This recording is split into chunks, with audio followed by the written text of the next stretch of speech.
Good morning, everyone. In this video, we are on the fourth problem on page 4 in the practice set. I went ahead and typed this equation in on my calculator, and this is what I got. So I'm going to try to do just a sketch of it, but kind of try if I can to get some of those points. Like this point looks like it's at about 0, -3. And then the other ones maybe down to 4, tick mark 1-ish, so somewhere in there and somewhere in there. So just to try to give me a little bit better idea of what's going on with this graph. So not perfect, still a sketch, but now I can start to pick out some of those key features. So first, the domain. We're covered all the way left and all the way right, so our domain is all real numbers, -infinity to +infinity. But for the range, we start at these two y values at the bottom, which look like they're the same, but we currently don't know what those values are. So before we find the range, we need to find those minimums first. So again, folks, when you're filling out these charts, don't feel like you have to go in order all the way down. Sometimes you're going to need to jump around and find some of the other key features first. So let's go ahead and use our calculator to find those two minimum points. So remember that key sequence, second trace to calculate. We are looking for the minimums. So to find this one, I'm going to go a little bit to the left of that one, a little bit to the right. And again, you can round with your calculator and assume this is -1, -4. Then this point on the right side, second trace, minimum, to the left, to the right, and we get 1 -4.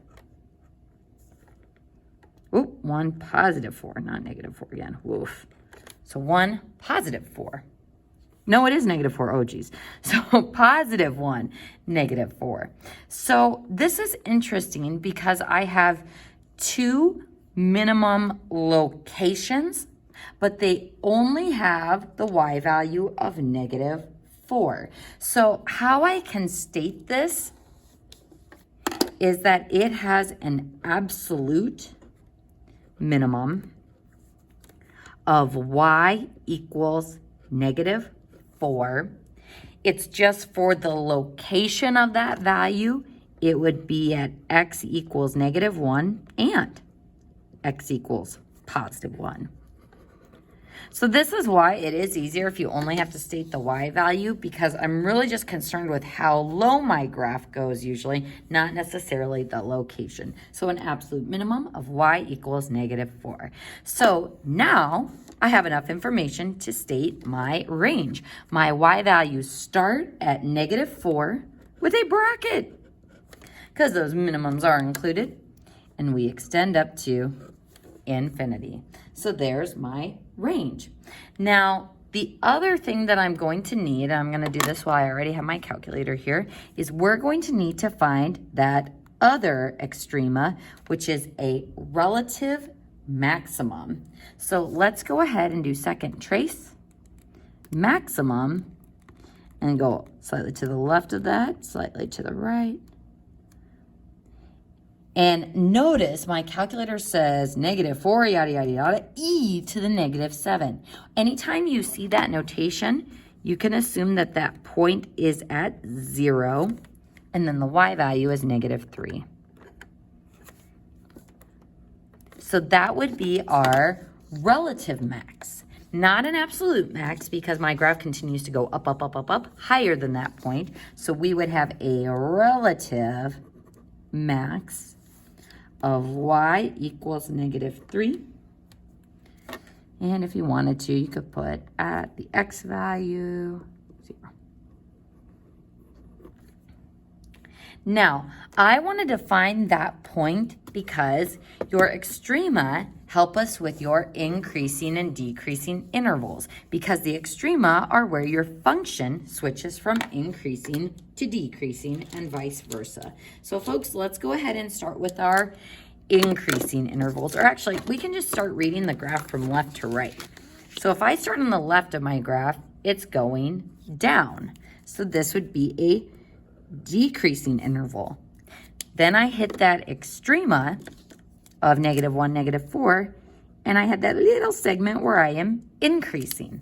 Then at my next extrema, we start going down again. And then at the next extrema, we start going up again. So I should have 2 increasing intervals and 2 decreasing intervals.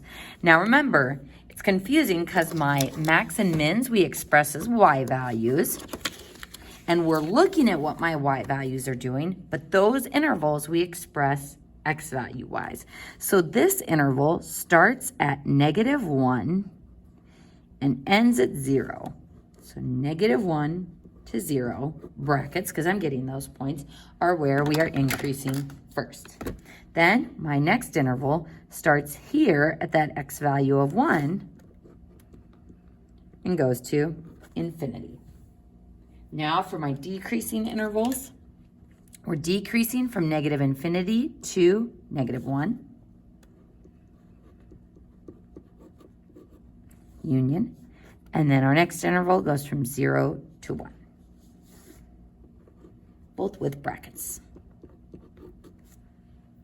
All right, so now we have done most of the key features for this graph. Let's go ahead and do the final portion.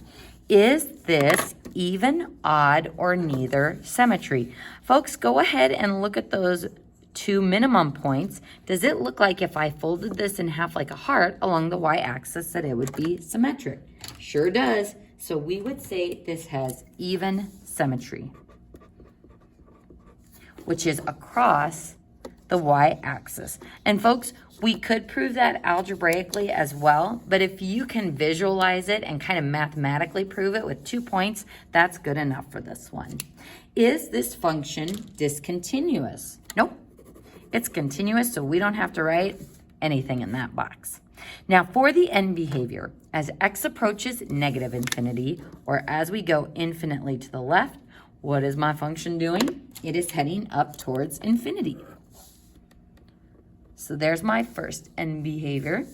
And then as x approaches infinity, this way, so as we go infinitely to the right, my graph is also going up towards infinity. So there's our end behavior notation for that graph.